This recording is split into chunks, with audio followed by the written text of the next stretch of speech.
All right. Good morning, everyone, and welcome. I am Kay Wilson, joining you once again, coming to you live from Regina in Saskatchewan, Canada. And comment below as you guys pop in. I'll give you a few moments to join me. Let me know where you're joining me from this morning.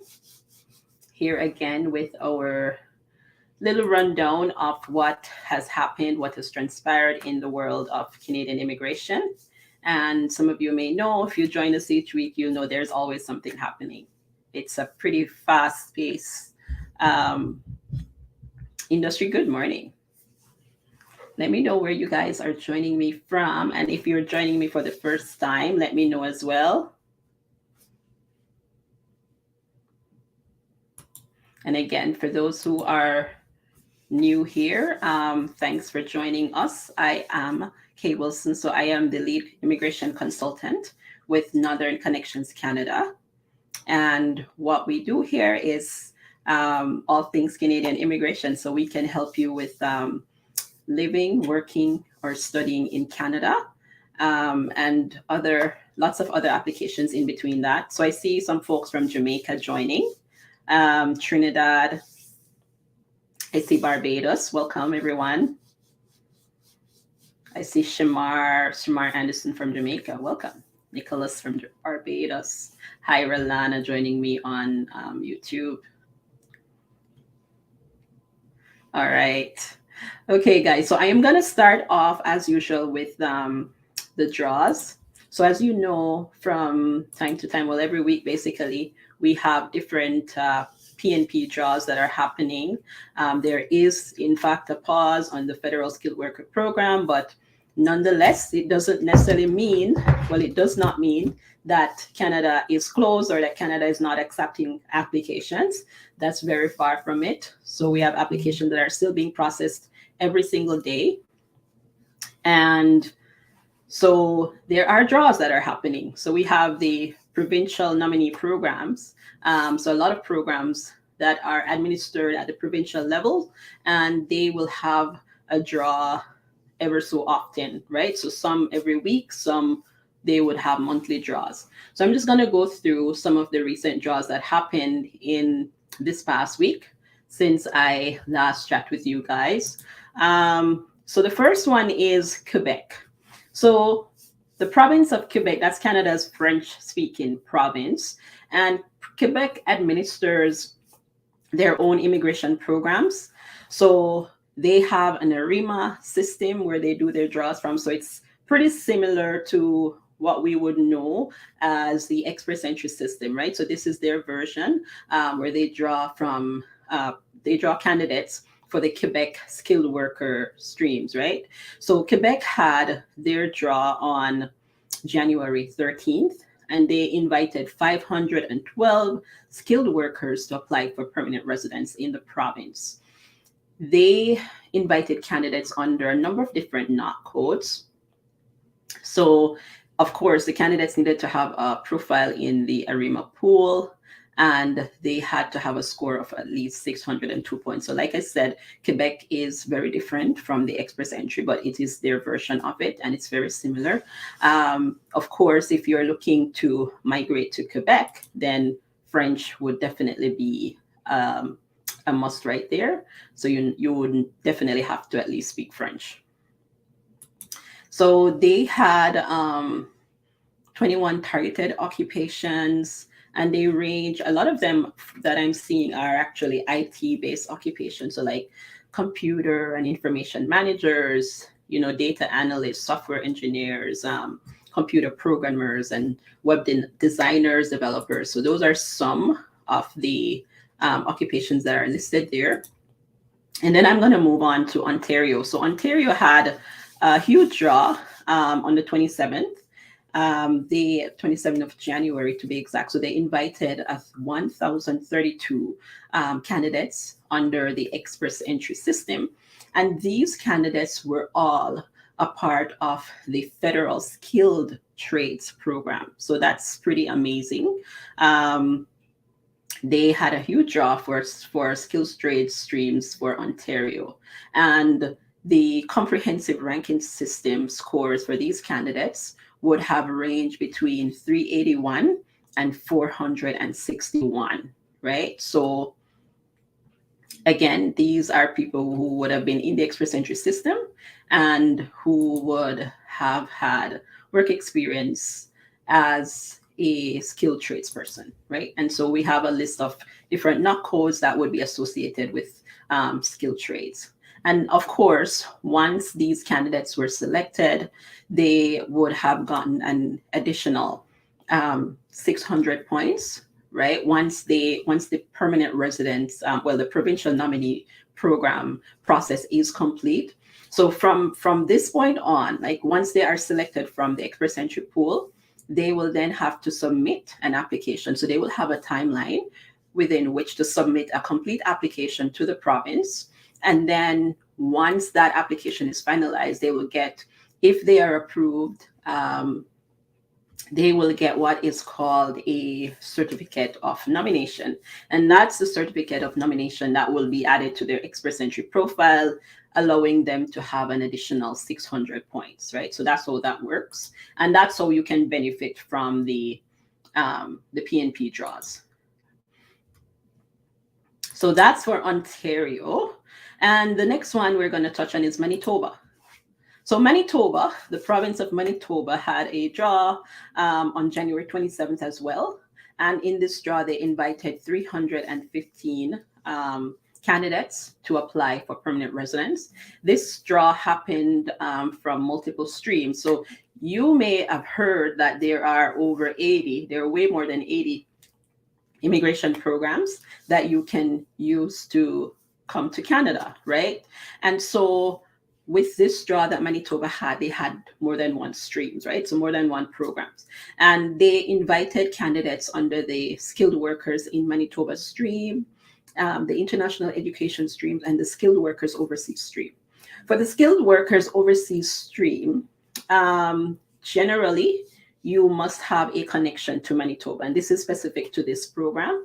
You must have a connection to Manitoba, or you had been invited under one of their strategic recruitment initiatives, which they have from time to time.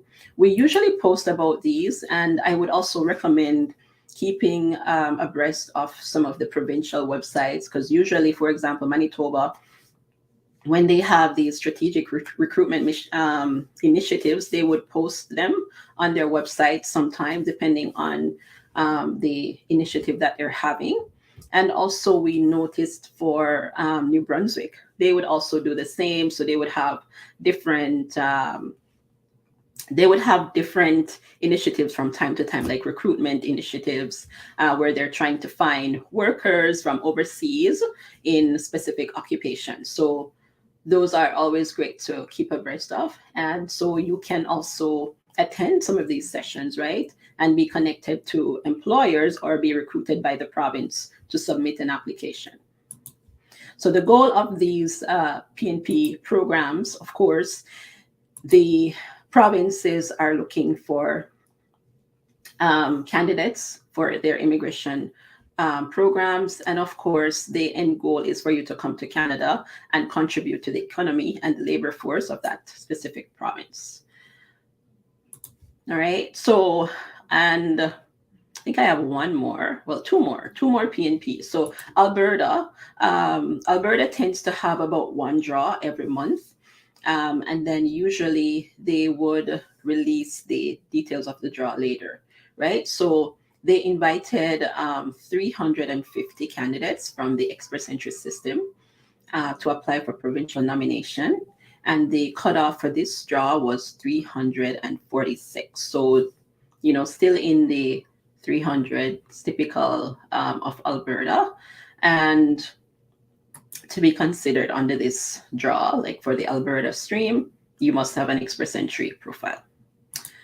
Then finally, there was a recent draw, I think that happened yesterday for British Columbia. BC tends to have the most in terms of the frequency of draws. Their draws typically happen just about every week. So British Columbia had a Pnp Tech draw on February 1st, and they invited 126 candidates.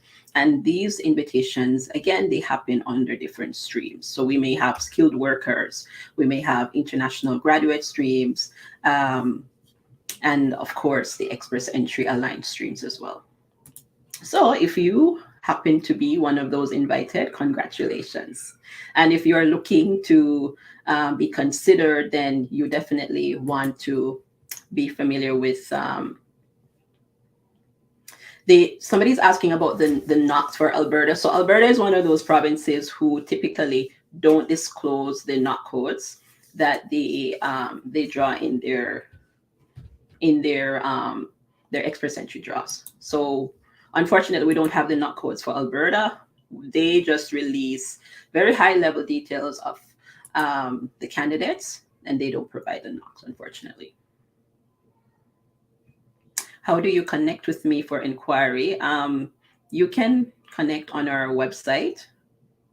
Where can we attend these seminars? I'm not sure which seminars you're referring to. We do have information sessions from time to time. So just keep abreast of our social media pages. Usually if we're having an information session or a webinar or something, there will be a post about that. And to connect with us outside of that, visit our website, nccanadaimmigration.com, or send an email to info@nccanadaimmigration.com.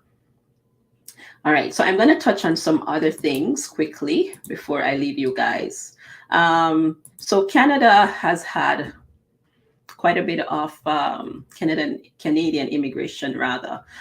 They have had quite a bit of news items released by the Immigration Department this week. And I am actually going to touch on a couple of them, a couple of important points. So one of them is the rollout of an entry and exit tracking system.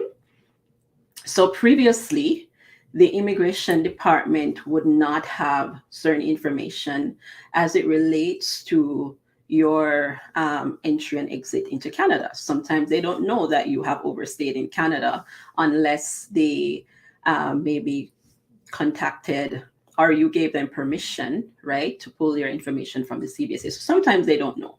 So they are actually trying to streamline that process, and they're rolling out a program, a joint program between the IRCC and the Canada Border Services Agency. So that's the CBSA. These are the CBSA officers that you would encounter when you're coming through the airports or any other land border in Canada.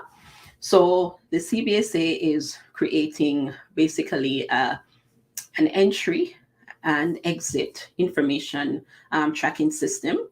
And so the IRCC, which is Canada's Immigration Department, will be able to access that information, right, via their global case management system, which is a system that they use right now to manage applications.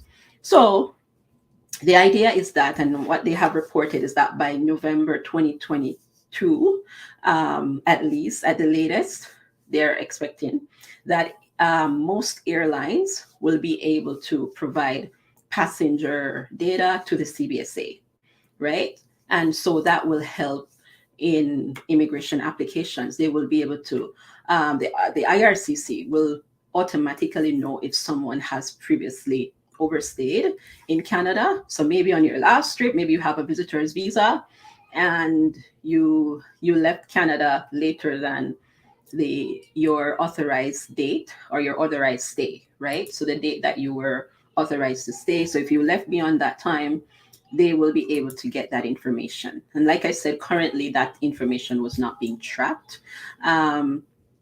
So some of the things that they'll be able to verify with this new system is that they will be able to verify residency requirements in support of citizenship applications or permanent residence cards. So how those things usually work, you, as a permanent resident of Canada, you would have certain obligations as a permanent resident. So you have certain rights and you also have certain responsibilities, right? And one of the responsibilities that you would have is to maintain what they call a residency obligation, right? And so that means that you have to be physically present in Canada for a certain period of time over every 5-year period. So what this system will do is help them to be able to track that, right? Also, as it relates to the grants of citizenship, um, you have to be a permanent resident for a period of time, and then you can apply for your citizenship, usually about 3 years, right? So this will allow them to verify certain residency obligations and requirements, and to be able, I think it will also help with just being able to process applications a lot faster, because sometimes what I found with citizenship applications is, if the applicant is not sure of their travel data, they would have to provide the IRCC, so that's the Immigration Department, with consent to access those records with the CBSA, right? So if they have access to this data, then that should help to streamline that process for some people. So there are pros and cons, of course, to everything. And they will also be able to review your allowable period of admission in Canada. So how long you're supposed to stay. If you're a temporary resident and you're granted access or allowed to stay in Canada for a period of time, they'll be able to see that. They'll be able to verify that sponsors are residing in Canada. So if somebody is sponsoring you under maybe one of the family class programs, that person must be living in Canada, so they'll be able to verify that. They will be able to verify and assist with investigations into your Canadian travel documents, so like a Canadian passport, verify residency of spouses and partners. So same thing that I just mentioned, especially for under the family class programs, and also as it relates to even in Canada spousal sponsorship. So generally, when you sponsor your spouse from inside Canada, if your spouse is inside Canada, that spouse is generally not allowed to leave Canada while that application is in process. And so they'll be able to check on those things. They can also be looking at refugee claimant data. So if somebody is entering Canada and claiming refugee status, and support other investigations into immigration fraud. So like I said, with the system, there are pros and cons of everything. And so the program, as they note, will help them to have a coordinated effort in establishing the entry-exit data. And this will also extend the data that they are currently sharing with the United States. So Canada and the US shares a land border, right? And so the exchange of data for the land border was already in force from back in 2020. And so they will be able to collect pre-departure and exit information directly from, the commercial airlines. And so this is just, something that is worthy to be mentioned and to know about, and so that you can be aware, especially when you're traveling to Canada. And what this will also allow them to track is people who are traveling between the land borders in Canada, right? So if you're traveling between the US and Canada, your entry into the next country will be shown as an exit from one country.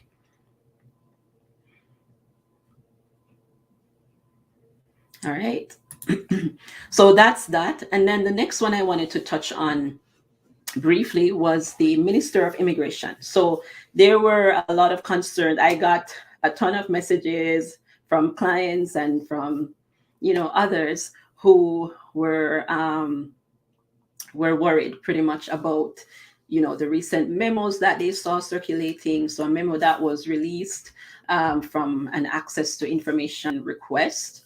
I think it was released by a lawyer who made the request, right? And the data was being circulated on the internet, and pretty much they were asking for approval to pause certain draws, especially it's already paused, but not to have any draws for certain programs for this year, basically.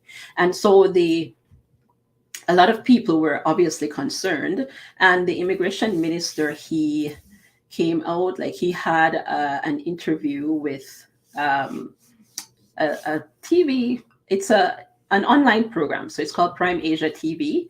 And so he was able to discuss certain concerns and issues, and also inform us of what the IRCC has planned, right? So, and I'll just briefly go through some of the highlights from his discussions. So and these are what I'm about to mention is based on what he mentioned, right? What he said. So he said that Canada's history is defined by immigration, right? So he was reiterating the importance of immigration to Canada. And he also noted that the future of Canada's economy is dependent on growing the number of newcomers to Canada. So there is nowhere in the near future where Canada will discontinue any of its immigration programs.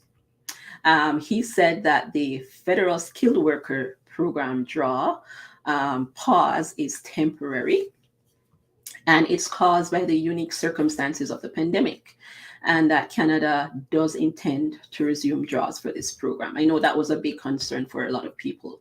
So Canada does intend to resume draws for this program. The pause is because of the circumstances of the pandemic. I mean, I know IRCC had to close some of their offices. They had staff working remotely, and of course there are challenges that comes with that.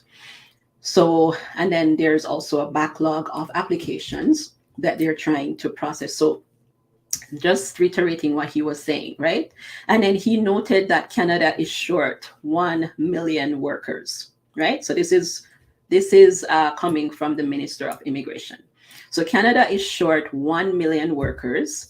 And he also noted that 100% of the labor force growth that they expect is to come from foreign workers coming to Canada. No doubt about that, right? So the labor force growth that they are projecting, anticipating, it can only come from immigration, because right now, if you're to look at the data that's released by Statistics Canada, the labor force growth rate is in the negatives, what they project over the next 10 to 30 years. It will definitely be in the negatives without immigration, right? So that's how important immigration is to Canada, and that's why they have all these many different programs that they're allowing newcomers to come to Canada through, right? And then so he continued by saying that those who are considering to come to Canada should do so under one of the many available programs, right? So I'm just quoting what he said. So if you're thinking of coming to Canada, you should do so under one of the many available programs. And he also noted, as it relates to studying in Canada, right? He said that if you are interested, right, in coming to Canada, you should come.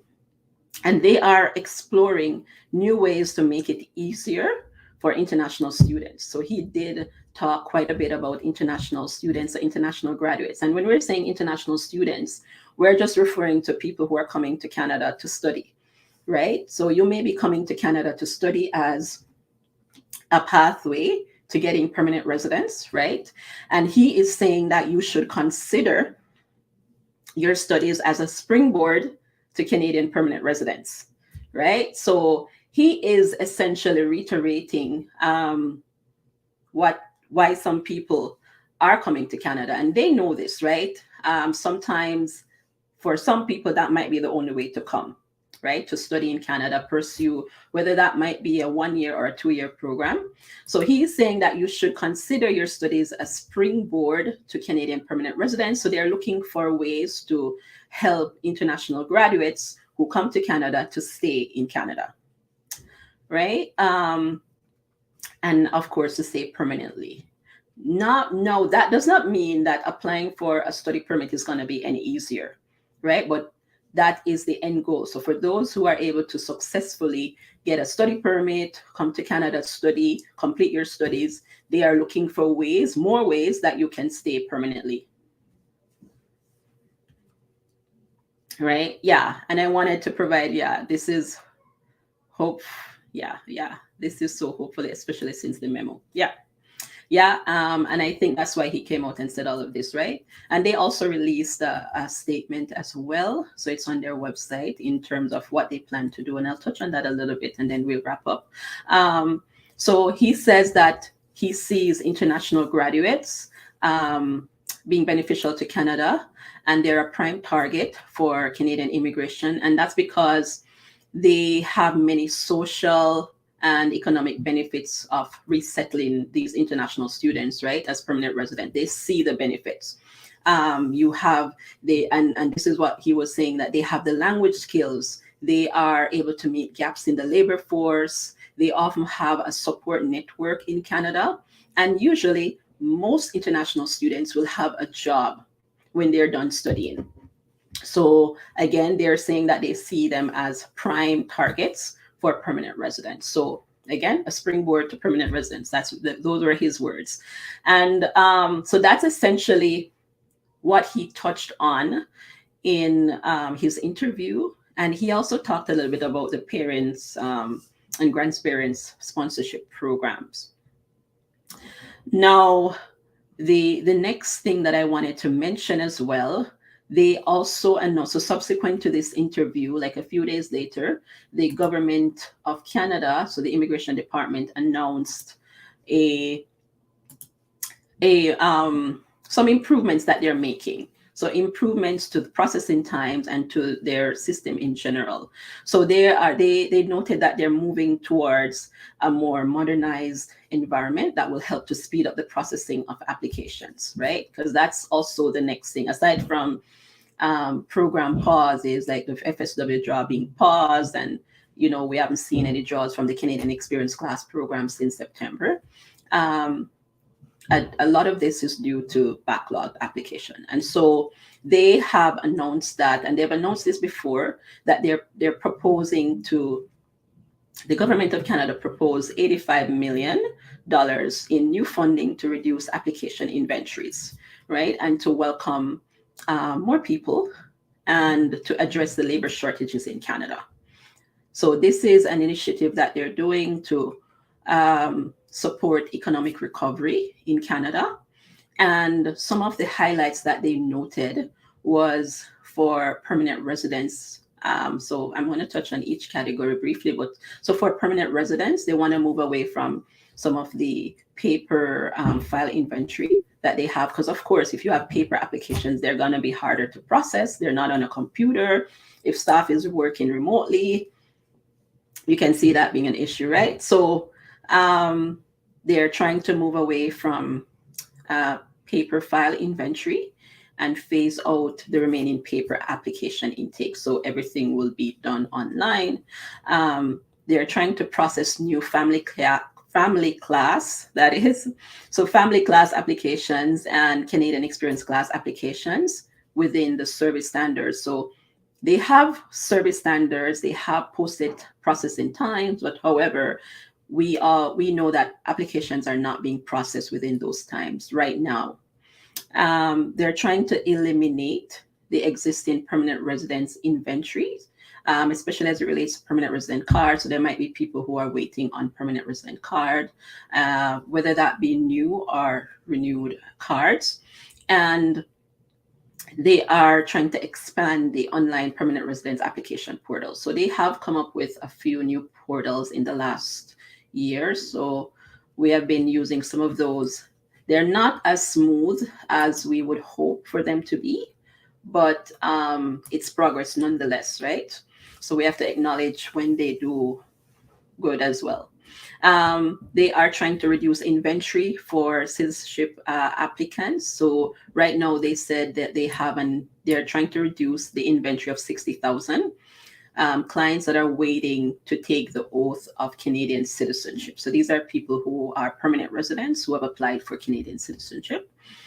And so they're trying to reduce the inventories, and reduce the time in which people have to wait in order to schedule their citizenship oaths.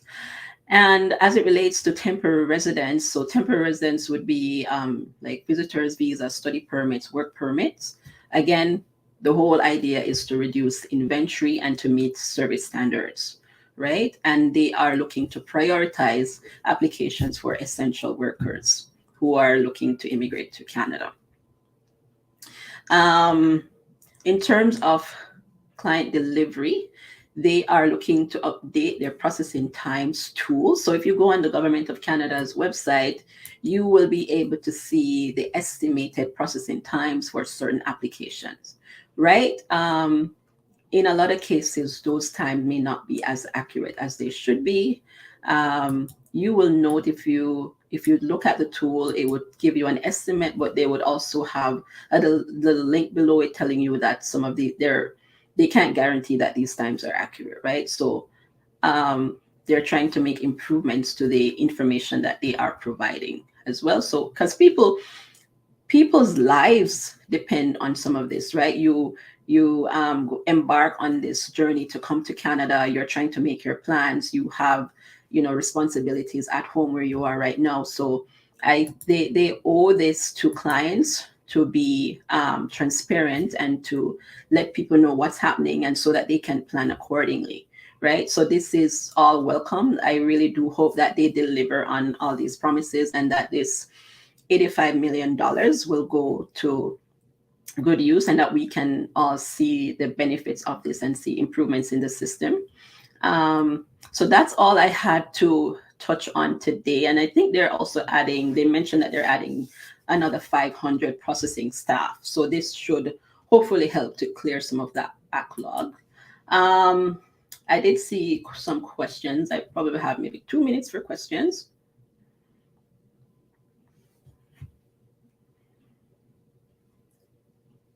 Okay, so somebody was asking, was there a draw done for Ontario? Yes, it was mentioned earlier, so you could go back to the recording after. And I think we also have it posted on our social media pages. All right. What if I work as a remote engineer? I'm not sure I understand the question, Shamar.